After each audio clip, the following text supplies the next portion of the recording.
Par rapport à la démarche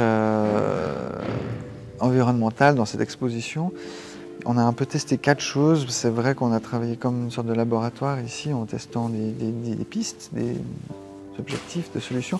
Il y a un peu quatre thèmes comme ça. Il y a ce qu'on appelle le upcycling, il y a ce que j'appelais les invendus, il y a les nouveaux matériaux et il y a l'anticipation. L'upcycling, comme son nom l'indique, up, aller un niveau au-dessus du cycling, du cycle de production. Donc, voilà. Donc comme on le voit par exemple derrière nous, il y a ce mur avec ces formes de vagues qui sont en fait la tapisserie de l'ancienne exposition sur laquelle on est venu peindre des motifs. Et on a volontairement laissé apparaître ces motifs derrière. Donc, on réutilise un matériau, on le recycle, mais on lui donne une nouvelle manière de vivre, on le up, un petit peu uplift. Donc là, il devient avec un nouveau langage en fait. Ici, on a décidé pour cette exposition, au lieu d'habiller les vitrines dans du bois ou un décor qui serait éphémère et qui resterait que pour une exposition, on a décidé de carrément peindre à même les vitrines et les transformer dans des sortes de caissons lumineux. Donc on a utilisé pour ça le blanc de Meudon, qui est une simple craie, en fait, donc une pierre qui est broyée, qui est mélangée avec de l'eau. C'est ce qu'on voit d'ailleurs dans le mur aussi derrière, qu'on a utilisé là, pour pouvoir transformer et puis réutiliser ou redécouvrir en fait ces vitrines dans un deuxième ou une autre manière de voir. Au lieu d'appliquer des motifs, enfin de faire juste des traits comme on a l'habitude de voir sur les vitrines des magasins en chantier, qui empêchent les passants dans la rue d'apercevoir l'intérieur, on aimerait travailler des motifs simples mais quand même un peu plus intéressants à voir pour les visiteurs. Du coup là on est en train de travailler sur des vagues simplement, ça a l'air très simple mais en fait assez compliqué à réaliser et à répéter sur le nombre de vitrines. Dans une démarche de durabilité et puis dans une démarche écologique, bien sûr, le MEG a fait l'acquisition il y a 6 ans de ça d'un parc de vitrines pour la salle d'exposition temporaire. Parce que comme chaque année on refait une nouvelle expo temporaire, avoir un parc de vitrines qu'on peut moduler, déplacer et aménager dans les différentes configurations scénographiques, ça nous permet justement de ne pas devoir chaque année reconstruire des vitrines avec des verres différents, des tailles différentes, reconstruire tout un environnement qui peut accueillir ces verres. Donc c'est un super outil de travail qui nous permet justement de limiter au plus possible la construction de vitrines.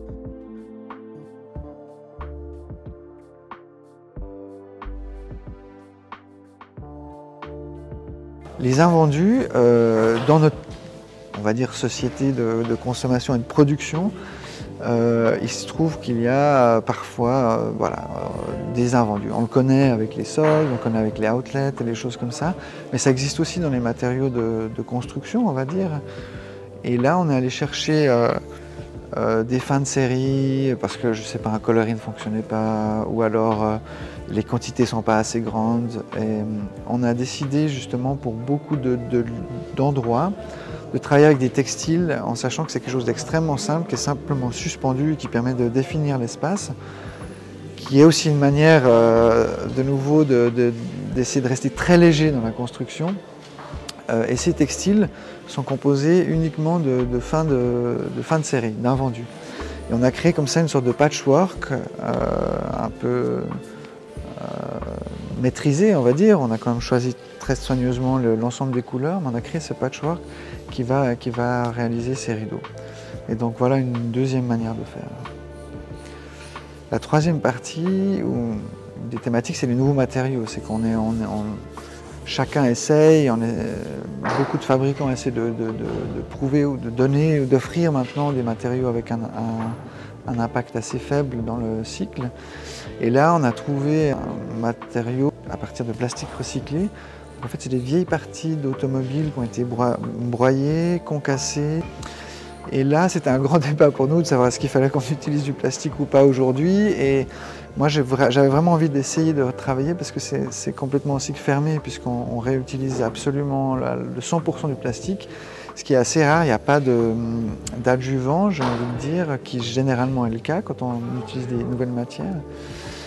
et de pouvoir justement dire mais tiens, c'est peut-être une esthétique du futur aussi, parce que le plastique il est un peu spécial vu qu'il est retravaillé, il n'est pas bien parfaitement lisse avec une couleur très maîtrisée. C'est une plaque de plastique recyclé.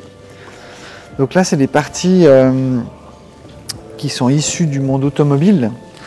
Donc moi ce qui me plaît pas mal, c'est vraiment des pièces, des parties, des pellicules de plastique ont été déchiquetées et puis recomposées. Et c'est des matières assez nouvelles et ça je trouve intéressant dans ce projet, c'est que typiquement on savait pas, on ne sait pas mécaniquement comment ça résiste, on ne sait pas exactement quel outil il faut utiliser pour les couper. Donc on apprend des choses en fait. Et c'est là où je trouve qu'il y a une dimension un peu laboratoire.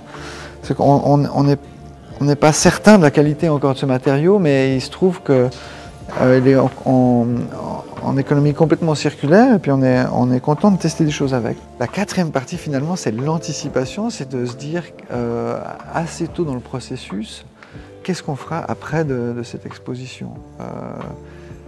Et c'est comme ça qu'on peut arriver des fois à des solutions en disant bah, tiens on va faire telle ou telle partie démontable parce qu'elle sera plus facilement transportable si on veut la mettre à un endroit ou à un autre.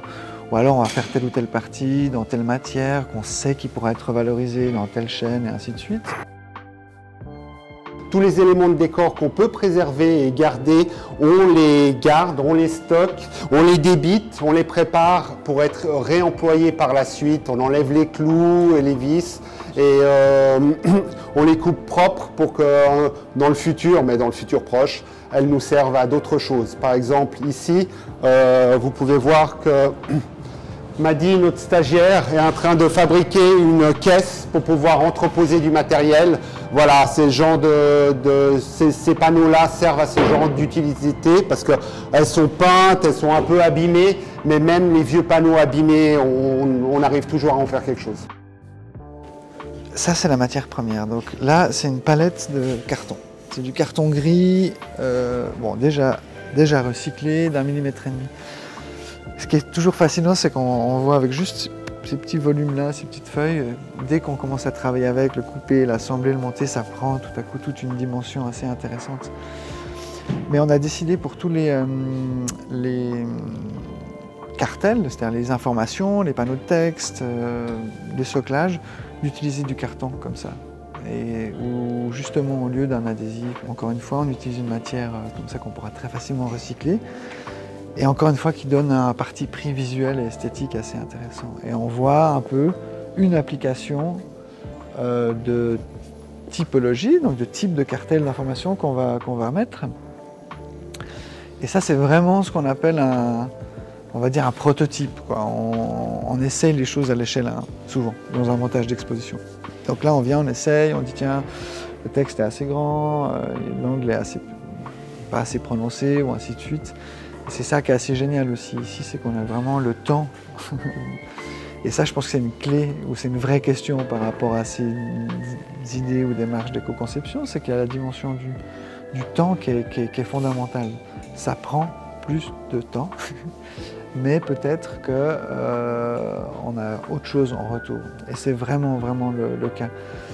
Le meilleur exemple, c'est peut-être le blanc de Meudon finalement, entre poser un adhésif qui prend 2 minutes ou venir peindre, prendre le temps du soin, le temps de s'occuper des choses, des matériaux, et ben ça demande un investissement plus grand, mais par contre une dépense un peu plus faible ailleurs.